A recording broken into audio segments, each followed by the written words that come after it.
How to fix Roblox you do not have permission to join this experience or error code 524. So in order for us to fix this one, I'm just going to go ahead and show you a few steps. So the first step is I want you to go ahead and click this gear icon here and then open the settings.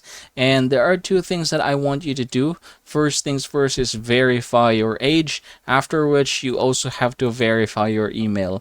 Once you have done these two, you're going to head over to the privacy and we're going to go ahead and scroll down until we see other settings. So here, who can make me a member of their private server? This is very important, and all the others down here. So what you can do is just click on it and then set these to everyone, just like so. I'm going to go ahead and click this one here. Yes, update my friends about my activity, and who can see my inventory, just go ahead and set this to everyone. But basically these two are the most important. So once you have done that one, you can just go ahead and close this one and the problem should be fixed. And that is how you are going to fix error code 524.